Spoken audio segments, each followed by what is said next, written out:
Larsson. Oh, he's in! Henrik Larsson! That is sensational! O'Reilly, how about that for a pass? Jota! How about that for a finish? That is Jota for you! In for Henrik Larsson, and Rodgers! His first goal for Celtic! Here is Shunsuke Nakamura! Exquisite!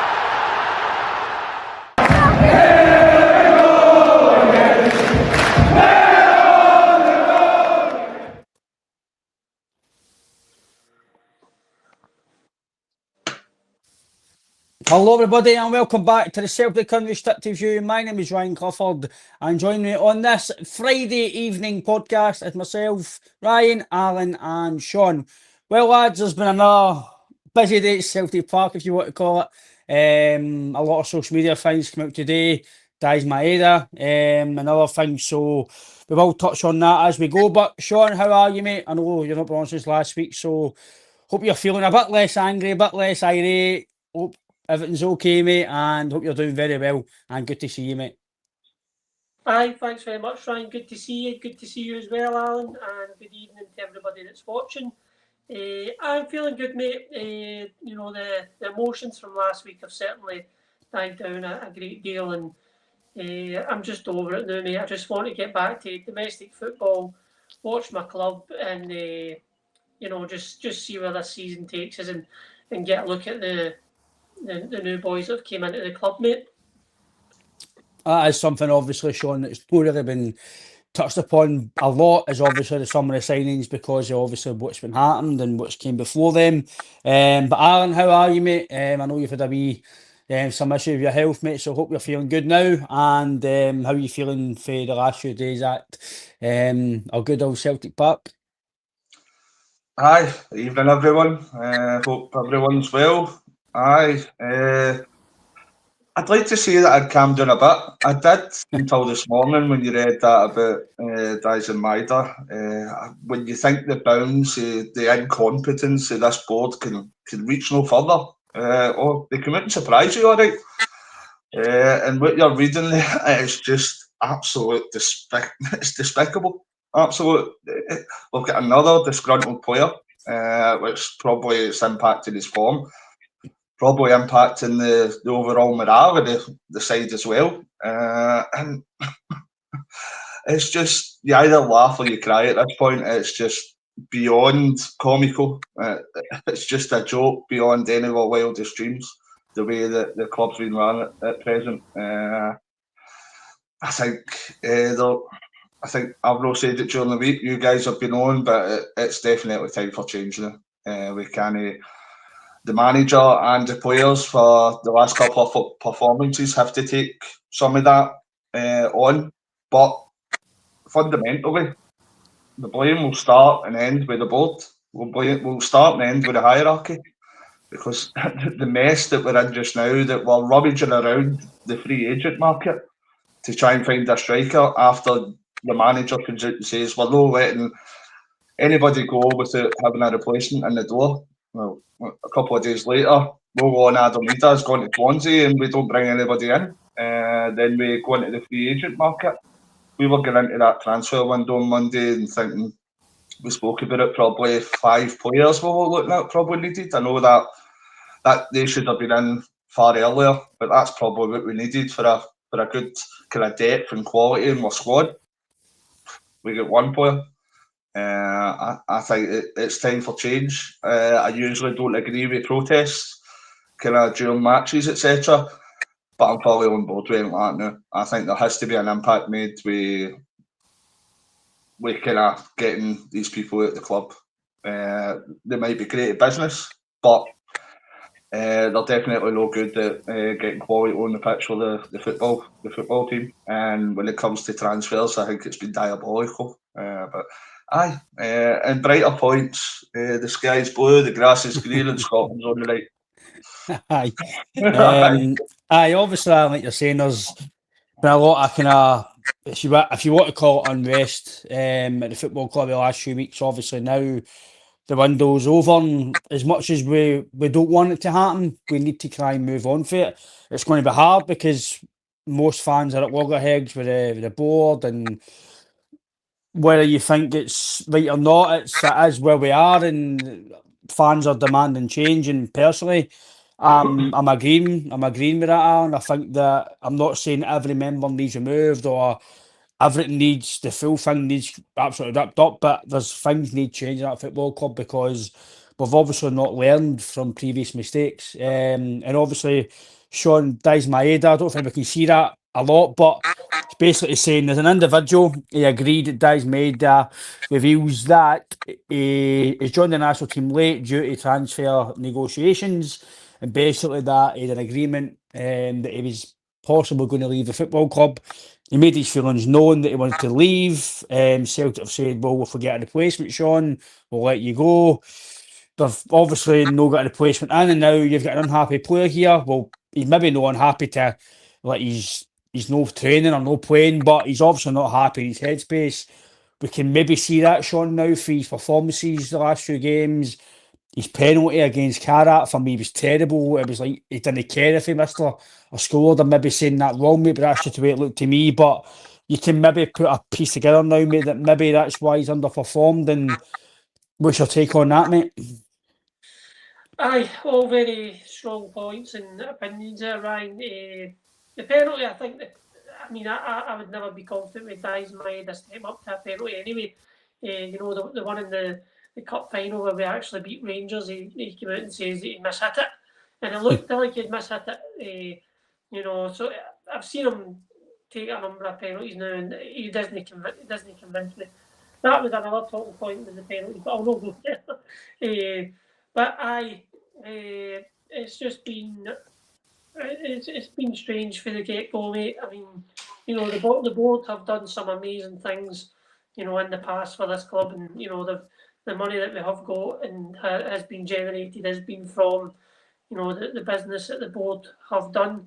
But there's no denying that they've got this one wrong. You know, whatever reason for how they've went about this, we might not never know.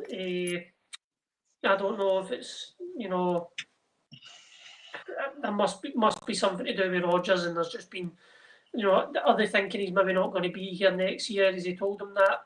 Do they risk spending, you know, 25, 30 million on players that, you know, another manager might not want to have? There's loads of things, but in terms of like the Maeda thing, it's a concern, mate, because like any player who's, you know, at a club and he's been here for a number of years, he contributed massively, and if he's turning round and saying that, you know, he wants to explore his options and, you know, maybe go somewhere else to play his football, and, you know, might even be financially, he might want, you know, more money that comes with that. We should be able to do everything in our power to facilitate that for him and get as much you know, profit back off him as we possibly can. And the same said for Yang. You know, Yang should have had the, you know, he should have been allowed to take that offer and move on from Celtic. It just looks really poor on the club. It looks really poor for, you know, if you're a player looking around and you go, you know, what if I want to go next year? You know, am I going to get the same treatment? And it probably does explain Maeda's poor form. It hasn't been, you know, great at the start of the season, but we have spoke about this over the coming few weeks on the podcast as to, is it because Tierney's playing behind him and he holds it, he's, you know, out a bit wider? I don't know, but he definitely, to me, does look like he's not the same player as he finished last year. He's not kept that momentum going this season. And that could answer the question, you know, why is he like that? Is it because this whole situation with him not actually want to be at the club? And he's right to want to move on, you know. Like I said, he's had a number of seasons with us, he's had plenty of success with Celtic. His stock's at his highest, you know. I'd say that was probably his best season for Celtic. And in terms of what he gave to the club towards the end when Kyogo left. So it's just a bit of a mess, mate. It doesn't look good on the club. Put it that way. I don't think it does either, Sean. Obviously, Alan, good comment as well for Bendo himself. There's been things like this in the past. It's got vibes of the COVID season when before that season, Edward Christie said they were all told, listen, if we get good money for you, we'll let you go. And obviously COVID happened and they couldn't let the players go due to the money side and everything else. And performances maybe deflected that during the season. That probably helped us no day well that season. And there's maybe other players in the team that we might find out in a few weeks or a few months' time that wanted away. Maybe Atati, Vickers, we don't know. This is just guys that have been rumoured maybe the last over 18 months that maybe going to leave. Now there's come out, Maeda said this. Now we obviously had rumours in Scotland that it was maybe going to Brentford, or I think it was Besiktas was a name. I found it back to Galatasaray. There was names kicking about, but we heard on social media and the media and everybody who you see, there was no offer. There was nothing concrete, but it seems that there was potential concrete offers or concrete interest, and the club have said, well, if we get a replacement, you can go. Surely, as much as we love Maeda, Alan, right? One of the comments, I think Sparrow says there, and Sean says it there as well. When he's at his highest value, any player, no matter if you love him or he's the best thing at the club, if you can get the best value for that player at that current time, you need to make sure whatever money you bring in, the majority of that gets spent on the replacement to replace the quality. That's what a normal business would do, a normal club would do. But for some reason, when we come to transfers and selling players, like Sean mentioned there, Yang, there was previous ones where Lagerbielke could get sent to lease, came back. Tillio had to put on hold, then they let him go. There's loads of things that players, in my opinion, have been treated poorly. The fans have been treated poorly right now. But on this with Dazien Maeda, Alan, what's your thoughts on it, mate? And if you can, be respectful. You don't want me to say it, man? Right. I think in an ideal, in a normal world, we don't know the normal world. I've not seen a normal world for a while when you're looking at Celtic. But I think in a normal world, when a player is looking for a move away, then you facilitate that. That's just what happens. But it just so happens that we have got Peter Lawwell as the president, Michael Nicholson as the Prime Minister, and they look as if they could have tied each other's shoelaces the way they're going on the loo. So it's just gross incompetence. What a player wants away, you never want to keep an unhappy player. You never, no matter what the price or what the cost, you never want to keep an unhappy player because that unhappiness can spread. And I just think I think the reason why he's not been moved on is because we've simply not brought in any replacements. Even without the thought he might have gone, we've not brought any replacements in for other people. And you're talking about quality replacements for Kyogo, for Kuhn. As much as I wasn't a fan of him, Adam Maeda as well, is Kelechi going to step up to that? Only time will tell. I think it's just, we go back to this. I know it's the players, right? But you go back to it's the board again. We couldn't make money on Dazien Maeda because the board haven't brought in, or the recruitment team haven't brought in the necessary recruitments. That's just the way the world is. Like, I remember it was a couple of months ago, we were on this podcast and we were saying, don't sleep at the wheel. I think that was the words. I think we're past that. I think somebody's got in, they've blindfolded themselves, drunk a bottle of whiskey, chopped their arms off, and then started to drive and fell asleep at the wheel. I think that's what's happened. I respect, obviously, Sean's opinion about Brendan not being there. For me, personally, I don't know why we would question if Brendan's not going to be there. Does that impact what quality of player we're going to have for next year? Because the majority of these players are going to be there far beyond when Brendan's going to be there. So because Brendan might not be signing a new deal, does that mean the board and the recruitment team just fail to do their job, fail to bring in players, and that impacts the the overall quality of the club. For me, I know that we're all trying to find positives in this horrible situation. I don't think there is any positives.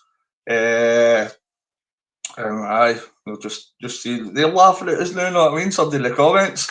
That's all right. It's a bad day when I did clubs laughing at you, so aye. But I just think you're looking at it as well. I've seen some reasons behind it, because maybe Trusty, Adam Maeda was on the bench, Engels was on the bench. Does that mean because maybe these players haven't really lived up to, in terms of how much we paid for them, we don't go out and spend again? Does that, these are, every transfer's a risk. So because maybe they've not lived up to that, they've still been, as you've said a number of times, Ryan, they've still been successful. But maybe they've not lived up to that hype of their price tag. But does that mean you just go, oh, we're never doing that again? Because that doesn't sound like progression to me. That sounds like regression. I for the life of me, it's beyond comprehension what's actually going on at the club just now. I can't make any sense of what's going on behind the scenes. And for that reason and that reason alone, I think that there just has to be change. It's just kind of it's a comedy after comedy. You couldn't make this up. You couldn't. The directors of EastEnders couldn't make this up. This is like a full blown drama, and we shouldn't be going into this season like this, because we're probably in the best position we've ever been in our existence in terms of finance, in terms of the squad we had, in terms of our infrastructure, etc. We've got so much potential been doing for a while, but that potential isn't matched with the vision and ambition that's been shown, and that's the sore part. Us as fans, we see how much potential, how far we could possibly go when we seen last year in Europe. Last year we won a couple of trophies as well, and that's the frustrating part. We're seeing that could happen, and people behind the scenes are just refusing to let that happen. That's the way it does look, Alan. Obviously, Shaun, in terms of a comment here from William Glavin, who's obviously well known to the podcast. William says he thought Taneki and Balikwisha were coming in to replace Maeda as a left-sided. I think the club not getting 2 number 9s stopped Maeda leaving. Do you agree with that, Shaun? Do you think that's the one reason why Dazien wasn't allowed to go? Because obviously Dolberg didn't go over the line, and they couldn't maybe get added quality to let him go because it would affect the team. It certainly does look like that, mate. I mean, if you're not going to get the quality in to replace him, then we can't let them go either. We said that about Kuhn, but the money that was on offer for Kuhn, the board clearly couldn't say no to it. But it's. I mean, we aren't ever going to know why these decisions have been made. I would love for them to come out and have a Q&A with the fans, but they're not going to do that. It's just going to leave them far too exposed, and this isn't a board that likes to do that. So we'll never get the answers as to why it's went the way it has. It's just all speculation. I guess that's probably the madness of it. You're going round and round trying to figure this out, and we're never going to get. So it's just all theories. But I will say, if these guys that we have brought in, I know it's last minute, and we were scraping the bottom of the barrel in the free market. But listen, this Iniacho, he's 27. There has been stranger things happened. He could come in and be absolutely fantastic. Same, I think we're in the position now where we need the guys that were brought in to come in and make an impact, mate. We cannot afford for these guys to be like Haksabanovic or that type of player. We can't afford for these wingers to be like that. They need to hit the ground running. That's where we're at. Because the guys behind them aren't going to be pushing to be in that first team squad. They've had ample chances at the start of the season, and it's just not worked. But it's just in terms of the Maeda situation, it did surprise me that Maeda came out and said that. You don't want to hear players coming out and saying that, mate. I'll just agree with what Alan was saying. If these players want to, move on, then they should be allowed to do that. Bringing these two guys in, again, it's another both left-sided, both players, like to cut in on the left, and it's just it's totally and utterly baffling. But I will say this as well, that the market this season has been absolutely baffling. There's been some crazy stuff going on in that transfer market. You look at the Liverpool situation with Isaac, and even that boy that we tried to go for, that Højbjerg, was all but done to go to Ajax, and then that, turned at the last minute. So there has been it's been one of the most strangest transfer windows I've ever watched as a whole. But certainly as a Celtic fan with my own club, it's been one of the most underwhelming I can remember in seasons past. But I will say, if these guys do hit the ground running, then and they do add quality to the squad, we might actually end up looking pretty decent, mate. I think it's a good point Shaun has made there, Alan, that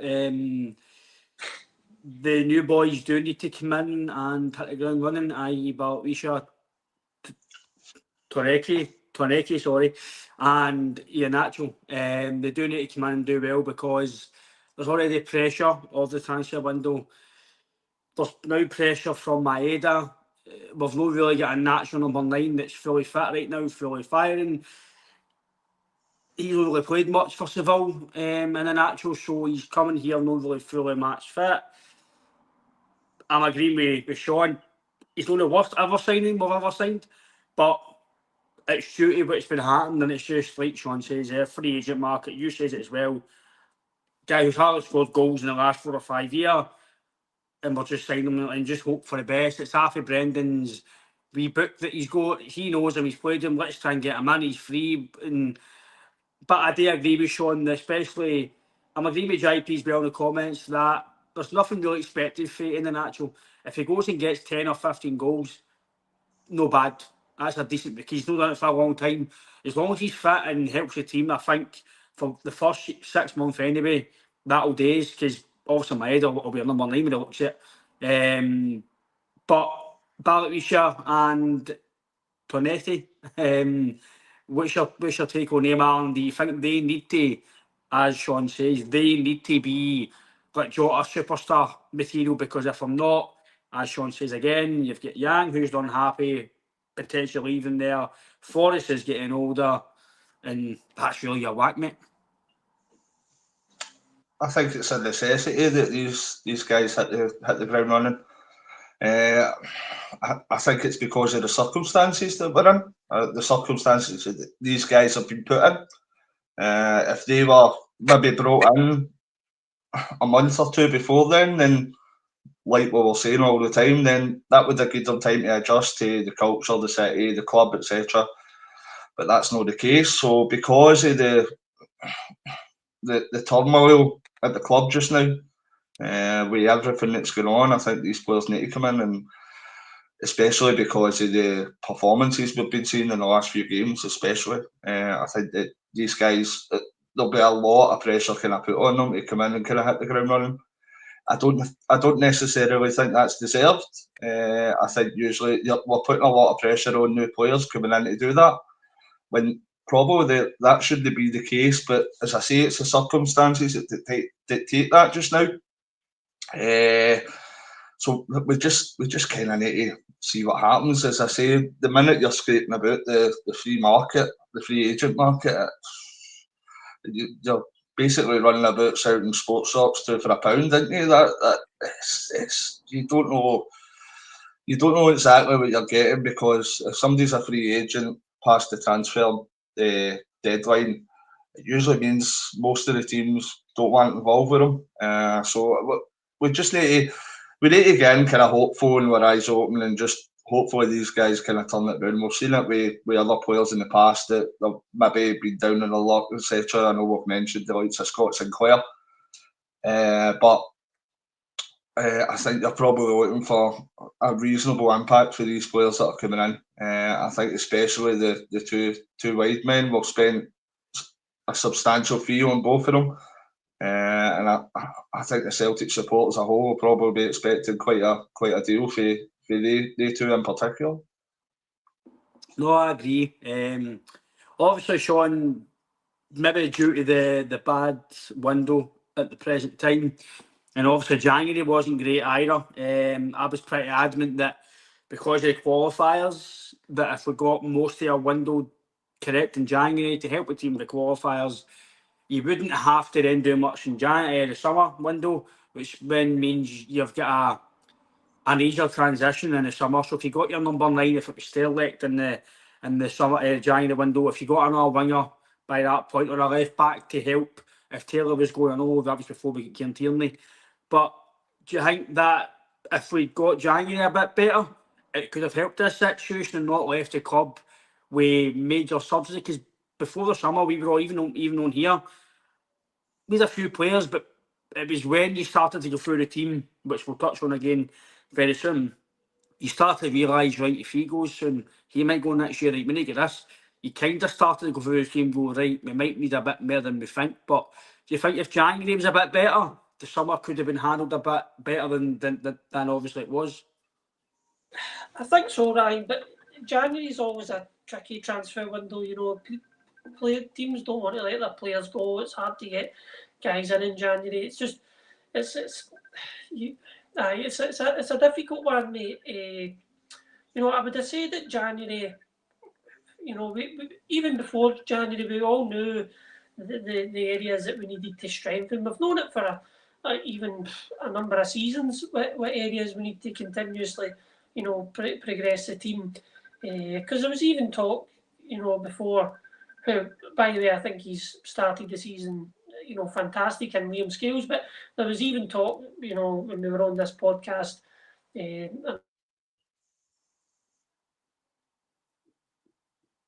number of months back, you're like looking for, you know, that's dead and buried as well. But I don't, you know, Brendan spoke about it in his press conferences even all last season as well, mate, about like the need to, you know, plan ahead, think ahead in these transfer windows, and you hear all this sort of these wee sound bites, and it never seems to come to anything. So I really don't know. You know, even like if you look at Balikwisha, he was rumoured with Celtic for, you know, months. We were hearing about him, and then, you know, we don't get him until, you know, the week before the transfer window closes. Or it's I don't know how it makes any sense yet, mate. But I don't know how much more if prepared we could have been in January as opposed to, you know, a few months before January or last summer, because we've known for a number of seasons now. I mean, the right back position for one, I've been saying for, you know, I started coming on this podcast that I wanted to see a bit more quality in the right back area. I know it's difficult to get somebody to come in who's coming in to know that they're playing second fiddle to Alistair Johnson, who's been fantastic for Celtic, but there's still people out there that you could get in, you know, that want to challenge for that spot, that have got the talent.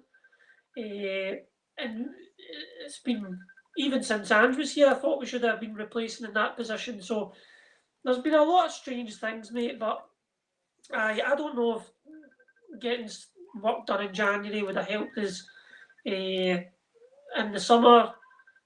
It's just a difficult window, mate. I'd have thought come the summer we'd have got all our work done early, and we wouldn't have had to be sitting here talking about it.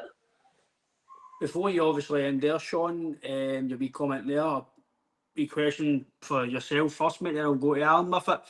Nick Connolly, I hope you're well, Nick. He says, lads, can we discuss the omission of Big Puzé from the European squad, and what is the point of his signing? What's your thoughts on that, Shaun? It's just another, I mean, we've got this boy in, and if you hadn't actually seen him being announced, you wouldn't know he was in, because we've not seen him, and he's no fit, he's no, it's another one that's just it's another strange signing. It might come to something, and he might bring some quality to the squad. I believe he will have lots of quality given where he's came from, but not to include him in the. I mean, it just shows you where they believe he is in the pecking order. He's going to be somebody that's going to be utilised in the SPFL, and clearly it's not somebody that they see in these European ties. Maybe the squad's just that position. I mean, you've got Scales, Trusty, Dane Murray. I don't know. Aye, it's another strange one, mate. You're bringing a guy in that's coming for the club that he is, and would expect him to bring a lot of quality to the team. So to not include him in those type of fixtures, it's another strange one, mate, for me. It is strange, obviously, Alan. We've heard murmurs that he's refused to play for the B team and things like that, obviously, to get him fit. We don't know if that's gospel, so there's no firm was it. It's just we've seen it on social media. There's been WhatsApp rumours all kicking about. If that's true, then I don't know how he goes for even playing with Celtic if he's refused to play at all. For me, any footballer, no matter how good you are, maybe he's been brought up here and been told, listen, you're a first team player, you'll get games with the first team. If he's been told by the manager, listen, I need to play you again, just say it was, I don't know, I don't know if the game is Hamilton, I'm not sure.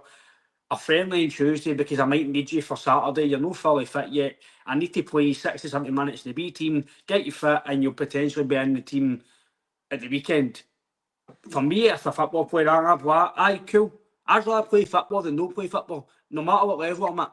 If that's what's happened behind the scenes and he said no, then to be fair, Alan, I can understand the manager's opinion there. Well, why are you refusing to play? Nobody's bigger than, I know what Sean's saying is right. To Man City, he's probably been told, you're playing football with first team, you'll be in with Carter Vickers, probably, potentially, maybe, or you'll be challenging Scales and Trusty to play next to Carter Vickers. So that's not happened. He's come out. Sorry, guys. They come out and says that after a national break, he'll potentially be playing. Now it's all changed at the European squad. So, what's your thoughts on that, Alan? Complete waste of time. I think we can have flashbacks about a defender for a big club came last year and then went back in January. A certain Alex Valle, same thing happened. It's just, if we're going to bring in these players for big clubs, they're going to expect game time. I just think the squad announcement during the week was massively concerning. I think that we've brought in a couple of players for Asia this summer, and Namura and Yamada, and for them to be left out as well when we've spent, it's about $2.5 million all in the two of them, roughly. Which I think that clearly shows that Brendan didn't sign them, and Brendan doesn't think they're good enough to come into the first team. I thought Yamada actually done not too bad, and when he came on against our rivals for the city, for the other end of the city, but obviously not. So I could see these rumours coming out that he's no kind of playing B teams. We'll never know that until kind of somebody comes out and says that officially. But the fact of the matter is, he's with the squad. He should be fit just now, and he's not kind of any appearances. So I could probably see him swiftly get back to the road again. I think with the transfers that touched on earlier, if it could have been better in January, I think the outlook could have been better. I think when we didn't replace Kyogo, that's the main thing that everybody was going into this transfer window thinking, you're still not replace Kyogo, you're still not replace Kyogo. That's the board and the recruitment team. They're on the back foot already. They're behind the 8 ball before they even start, because in the last window we lost probably one of our best strikers since Larson, and didn't replace him. So right away, going into this transfer window, Celtic fans were probably expecting a touch more than we'd usually expect because of that, and it's just fell off a cliff for there. So Aye, in regards to Puzzi, I think that he'll probably get back down the road. The reasoning behind that, who knows? But I don't think it's a great way to do business, especially if you want long-term relationships with these types of clubs like Barcelona, like Man City. That's the last couple of years with Bailly and Simpson Puzzi. If you want a relationship with them for players to keep coming up the road, then if you say you're going to play them, then play them. You need to do your homework to see if they're good enough first, obviously. But if you're going to make a commitment that they're going to play, then you need to do that, because it kind of shines a bad light on the club if we've made that kind of commitment, because that shows when players kind of leave halfway through their supposed loan term. And the reason why, Sean, I mentioned January is because obviously now the summer window's not been great, as obviously we've all seen now.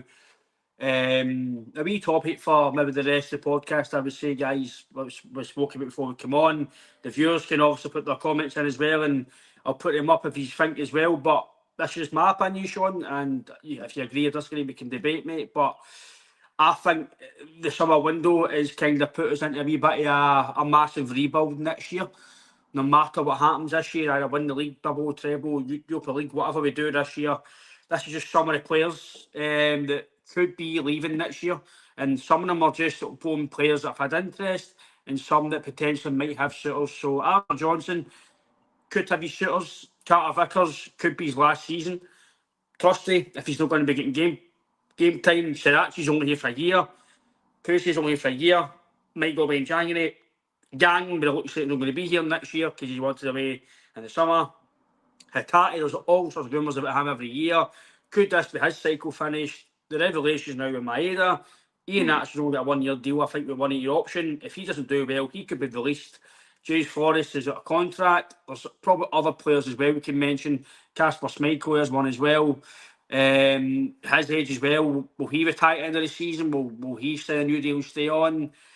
Anamura, Yamada. Anamura, Yamada, will they be kept on next year? Obviously, this all depends if Rodgers stays or he goes, Sean. But I don't know if you agree with me or not, mate, but I think no matter what happens this year, win the league or not, or do well in Europe or not, whoever the manager is next year and whoever's in the hierarchy, if it's still the same board level or it's different people, the checkbook will need to be out, because this team will need a lot of quality added, because if some of the players do go, and they could be some of your big hitters, bear in mind McGregor's then getting older as well, and fans are maybe having end goals at the moment. The Kevin and Bernardo can't keep their name in the team. So if I generally believe it's an absolute necessity, Sean, to win the league this year, bearing in mind what could happen next year with qualifiers as well. No, I do agree, Ryan, and certainly when you put all those names up and the context of those names, it's we definitely need to freshen that up. But this is what happens in football, mate. You know yourself, it goes in cycles with squads. You need to freshen it up. We've still got players there from the Ange era, who are still tremendous players for Celtic and successful with Celtic. But these guys surely, they've got to be thinking about maybe moving on, trying their hand somewhere else. You look at guys like Alistair Johnson. He's obviously happy at Celtic, loves Celtic, but he's a really top player, mate. And for him to go any further in his career, it's going to be outlive Celtic. And I'd love to see Alistair Johnson playing in the Premiership, or he's trade somewhere else in Spain or whatever, because I think he could definitely cut it at that level. So the squad is definitely going to need an injection of freshness and new faces. It's just what happens in football, mate.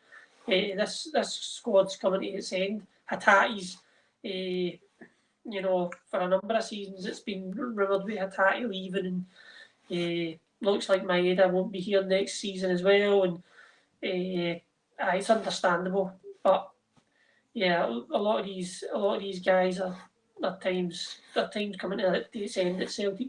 Obviously, I would like to keep some of them on board as well, but we definitely need to freshen that squad up, mate. It's vital to keep the sharpness and to keep moving forward as a club.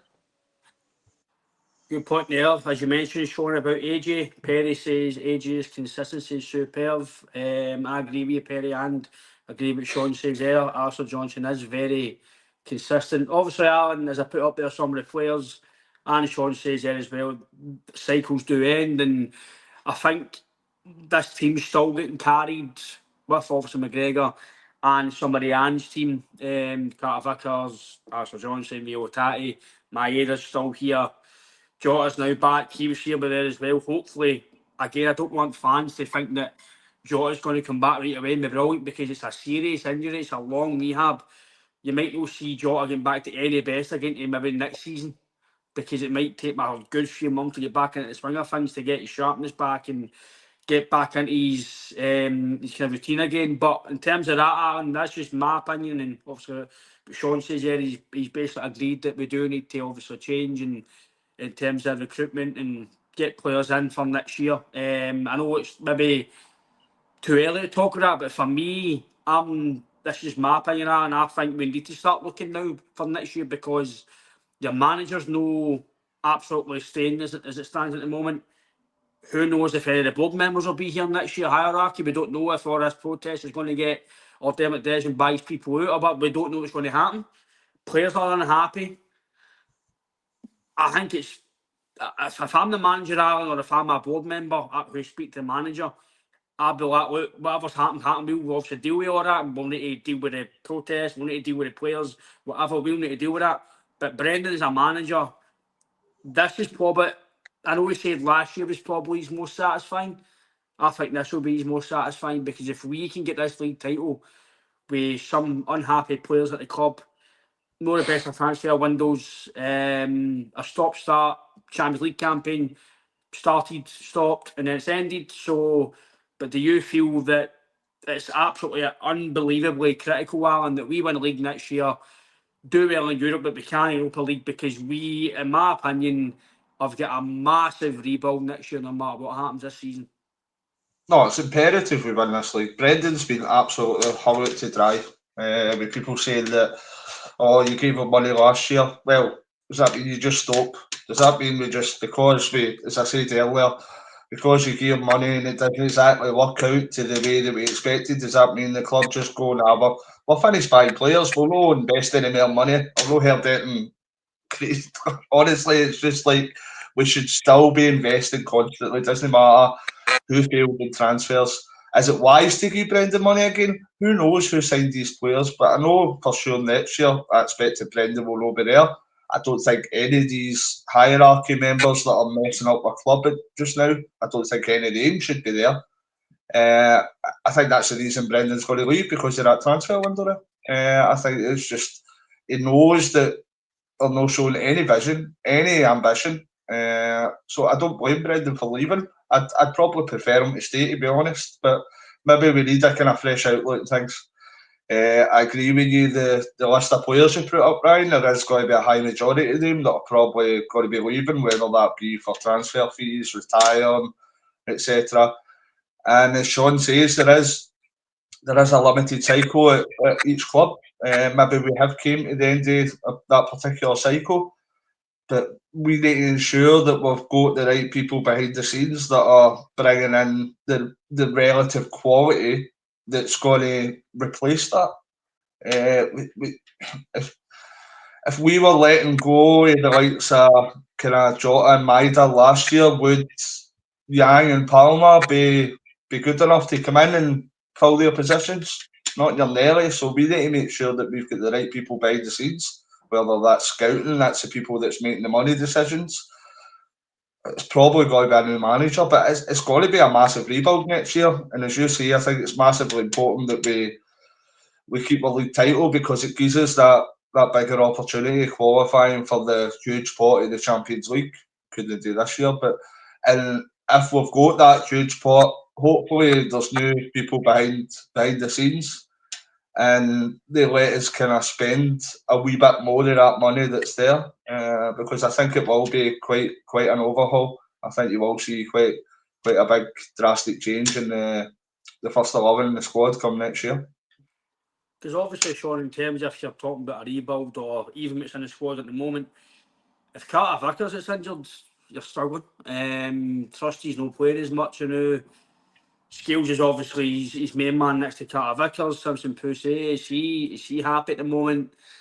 Dane Murray there. Dane Murray's done okay, but is he going to be long term? We don't know. Obviously, the more games he plays, Sean, we'll get to see how he is. But Maeda injury away for St. Ian, that's right. Step up, pal. And if he doesn't step up, you're Johnny Kenny. I think it's just essential for me, mate, that win the league, and obviously we'll touch on next year as it comes. But defensively, I think if CCV goes, Sean, I think you're then having to go and really spend money, because I know we spent money in Lagerbielke and Nerowski, but for me, I still think they two are not as bad as what they were, but just obviously didn't fit into Brendan's plans. But I think Carter Vickers, Sean's a big one for me, because again, if he has an okay season, we're talking about value here. Have we missed the boat, do you think, with Carter Vickers to get value for him? And for me, Sean, do you agree that we're maybe a Carter Vickers injury away for being pretty worried at that position? It's always a worry, mate, talking about Carter Vickers getting an injury, whether, you know, we've had a strong squad or, you know, a successful transfer window or a non-successful. It's always going to be the case with Carter Vickers. He's that good. You know, even last season, if we'd have lost him, we'd have been struggling. It's just the nature of how good he is as a player, mate. But going out and replacing somebody, Carter Vickers, his quality is going to be really, really difficult. You know, you could spend upwards of 15 million, and there's no guarantee that they're going to be, you know, a ready replacement for Carter Vickers. You know, he's probably been, you know, the best centre back we've had since Van Dijk. But I do agree. I think he's outstayed his value. I don't think we're going to. I certainly don't think we're going to have any teams coming in for a 20 million bid for Carter Vickers, even though I think he's worth that and more. You know, he's a fantastic player for us, and we do miss him when he's in. I don't know who comes in and replaces him, or even if we get an injury now. But like I said, mate, I'd have said that last season, I'd have said it the season before. Yeah. So I don't think it's a problem because of this transfer window that, you know, we didn't solve the Carter Vickers problem. That's a problem that's always been there for Celtic. There's just nobody there, or anybody that we've brought in the time we've had Carter Vickers that could come in and give us the same quality as him on that pitch. But he is another one that's coming to the end of his cycle at Celtic, and is he going to have the same drive and the same motivation? Does a club come in for the lower league tables, the Premiership, and put an offer in for him, and does he go? You know, if he does, I would send him my well wishes, given what he's gave to the club. But it's all ifs and buts, mate. There is players in that team that you just, no matter what transfer window it is, no matter what season it is, they're going to be really hard to replace. I thought, but it's doable as well. Like you look at, I didn't think we could have replaced Juranovic's quality. I thought he was fantastic for Celtic, but we replaced him with Alistair Johnson, who I think is a far better player. So it can be done, but you just really need to be shrewd in your business, and it's not always going to work as well, Ryan. No, we can bring in quality, Ryan. We can bring in quality. Just look at the likes of Casper Dolberg. It just helps when you don't bid $4 million for a £9 million player. That comes in handy. See, when you lowball teams, you just get laughed out. So we can bring in quality. It just so happens that we're being retirement a still game at most clubs down about Europe. No, but I do agree with Sean there, Alan, in terms of Carter Vickers. It's one of the ones, if he does get injured this year, or was it last year before, it's right, who else we're going to play? I think Sean's right there, and it's going to be the same this year. Liam Scales is good when he defends, he's actually alright, but it's when he's got the ball at his feet and stuff, he's not that sort of player. And I don't want us to play through Liam Scales, because I think it's a detriment to the team let Liam defended brilliant to somebody. See if he's like that the rest of the season, I'm absolutely fine with that. But give Carter Vickers the ball or Johnson. Don't get that's no Liam Scales' forte. He's all right defensively, and I think that's one thing that if Vickers isn't there, Alan, I think you're struggling. He doesn't trust Trusty. He also trusts Dane Murray, but again, is he saying this about Dane Murray because he knew he wasn't going to buy somebody else? He had to then put Dane Murray in and give him the confidence. Who knows? Or he might just rate him. But the big thing for me, Alan, is to end the show, and I'll get Sean's answer on it, and then some of the viewers if they want to comment as well. With what's going on around the club and whether Brendan's staying or going, my worry is I know he's a Celtic fan and everything about Brendan for me he's the way he conducts himself and he's very intelligent and the way he says, like Sean says, he asks for quality, but he does it in a way where he's directing it to somewhere. He's not just saying it for no reason. He's very intelligent. The thing for me is, Aaron, in terms of the manager, because of what's happened, obviously he's still got to do his job. It doesn't seem like that's not going to be doing his job properly, but has he got appetite anymore to be here? Is he scunnered, or is he just going to be the guy that I think he should be and the guy I think he is and go, right, I just need to deal with it. I need to make sure these fans get the best we can. Yeah, glory this season. I need to put everything into these players that are still here. I need to make them better if I can, and I need to go and win the league. And then if I go, then he goes with his best wishes. But I don't want this to go a whimper, Alan. I don't want to be a season where Brendan's coming out and saying things again, and the players are then saying things. Like Sean says, as much as we've got loads of things to talk about the board and everything else, we need to try, still have that in the back burner, still talk about it, still, if you want to talk about the board and whatever, but we still need to try and move on a wee bit and help these players, support them now going forward. But is there maybe a niggling thing there that as Brendan get the full desire to continue doing this? No, there'll be a way. As I say, he's been hung out to dry, I think.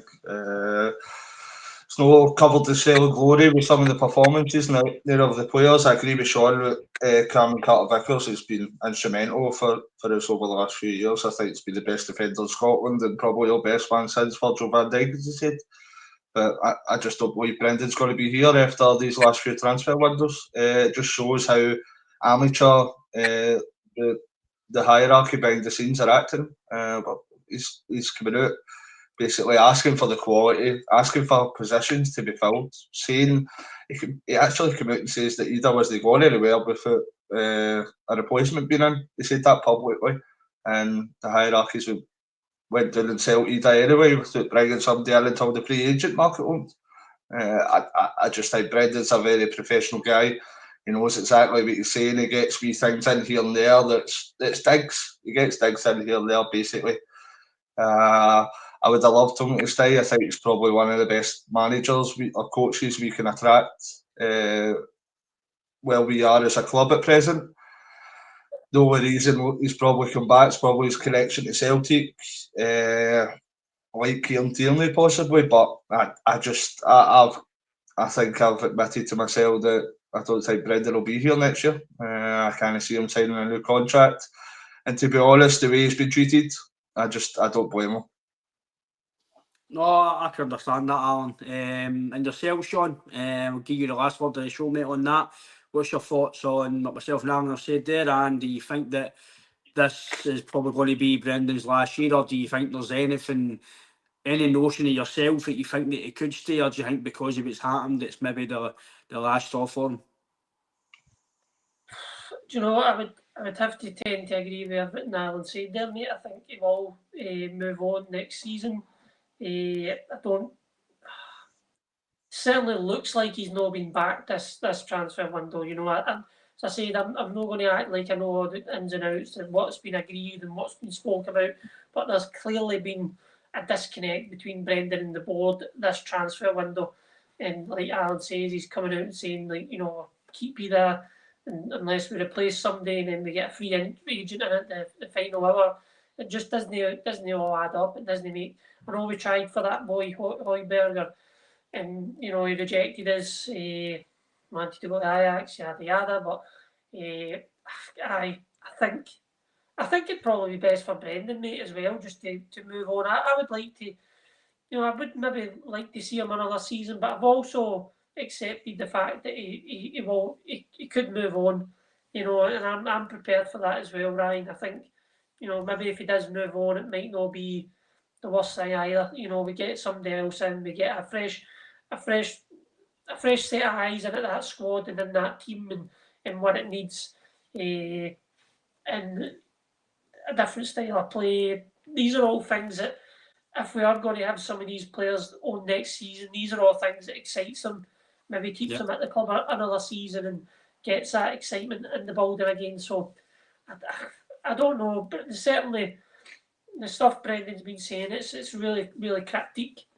And it's quite worrying as well when your captain's coming out and saying the same thing. So obviously as a thing within the squad that's been felt, because Callum McGregor never comes out and says anything out with other than what's on the pitch.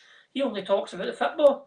So it's very rare to see him coming out and mentioning signings and getting quality in. That's when alarm bells started ringing for me.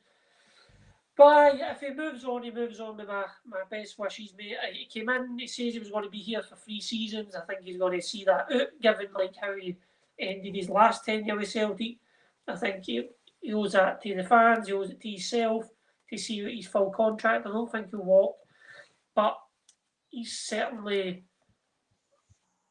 not had that gone into this final season. I feel like he's gone in with like half a limb. He's not gone in fully prepared this season, and that comes for the board. The way they've handled the transfer dealings has been great, mate. And I think that might be what just sends Brendan on towards the end of the season, mate. I think yourself and Alan are right there, Shaun. I think majority of the fan base are probably saying the same. Try and win the league for us this, Brendan, this year. Try and win a cup or double, treble, whatever we can. Try and do well in Europe, because he'll still want to do well himself, I think, lads, as well, because he'll not want to take the CV to have this bad season. He'll want to be a winner this season. He'll want to help this group of players. He'll want to give us something as well, I'd imagine. So listen, I've still got every faith we'll go win the league. I've still got every faith we'll try and do okay in Europe. Obviously, the top end of the park, like I mentioned tonight, the 2 wingers we've signed has to do well, because as much as Maeda might not be in the best of form, no striker will get goals without any service. I know Ida might have not been getting service, but I was critical he's all around playing stuff. But no matter what I think of that as well, if Ida's not going to get service, no matter what he does, he's not going to get goals. No striker's going to get goals if they're not getting provided. So I'm agreeing with these lads. I think we just need to see how this season plans out, and then we'll probably hear maybe a few months' time about Brendan. It's one thing I don't want to do is wait, and then we find out the summer like he's away, because then again, new transfer targets, new manager comes in, short notice.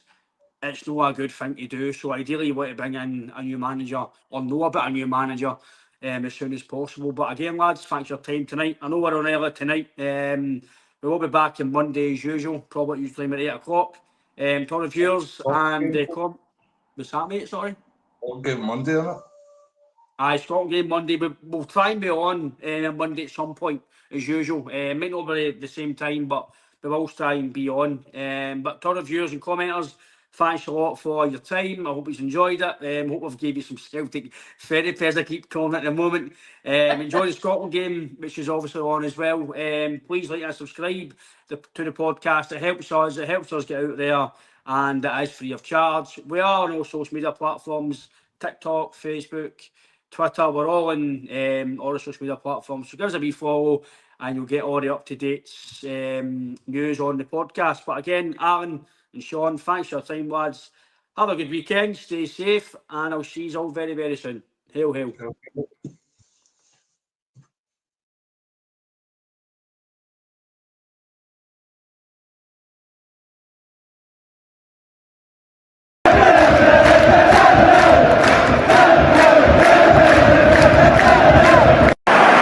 Sets up Larsson here. Larsson. Oh, he's in! Henrik Larsson! That is sensational! O'Reilly, how about that for a pass? Jota!